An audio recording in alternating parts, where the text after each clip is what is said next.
Bonsoir à tous, bienvenue à ce flash d'information. Le président de la République poursuit sa visite d'État dans l'Ifou. Ce mardi, troisième jour de sa tournée dans la région, le chef de l'État a animé un meeting à Mbayakro. Il a réaffirmé sa volonté d'apporter le développement à toute la Côte d'Ivoire. Comme il a fait lors de son meeting à Prikro, le président Ouattara a lancé un appel à la cohésion de tous pour bâtir la Côte d'Ivoire, notre pays.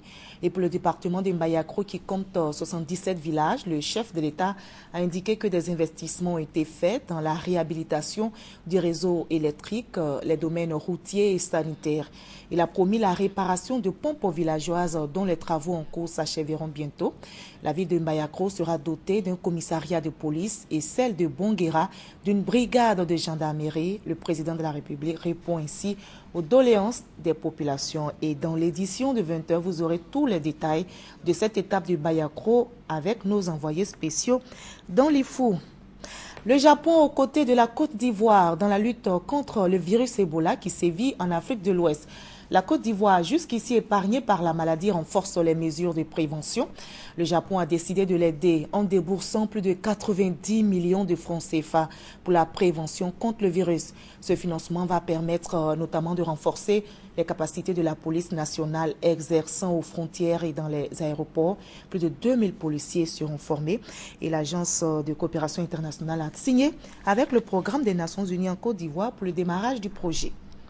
À noter aussi que les États-Unis annoncent l'envoi de 3000 militaires pour une aide logistique contre le virus Ebola en Afrique de l'Ouest. L'effort américain se concentre sur le Libéria, l'un des 3 pays les plus touchés. Les soldats devront notamment participer à la construction de centres de traitement et former 500 travailleurs sanitaires. Le virus a fait aujourd'hui plus de 2400 morts selon l'OMS et l'Union européenne ne reste pas les bras croisés. L'Union se mobilise aussi pour aider les pays africains touchés par l'épidémie d'Ebola. Nous sommes aujourd'hui mardi 16 septembre. La communauté internationale se mobilise pour la protection de la couche d'ozone. Cette journée célébrée chaque 16 septembre a été proclamée en 1994 par l'Assemblée générale de l'ONU. Les États ont été invités à consacrer cette journée spéciale à l'encouragement d'activités concrètes conformes aux objectifs du protocole de Montréal. Thème retenu pour cette édition, protection de la couche d'ozone. La mission se poursuit. Les élèves de Côte d'Ivoire ont repris le chemin des classes depuis hier. La rentrée a été fixée donc ce 15 septembre par le ministère de l'Éducation nationale et de l'enseignement technique. Cette rentrée des classes est aussi celle des enseignants qui étaient à leur poste. Et dans les lycées et collèges, on a pu voir le premier contact de ces enseignants avec leurs élèves. On y reviendra dans la grande édition.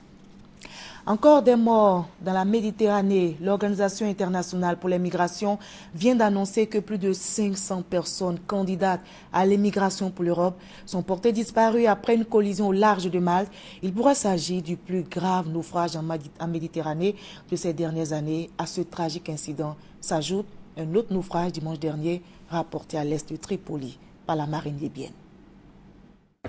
À l'issue d'une mission de sauvetage en Méditerranée, l'hélicoptère de la marine maltaise retourne à sa base permanente de la Valette.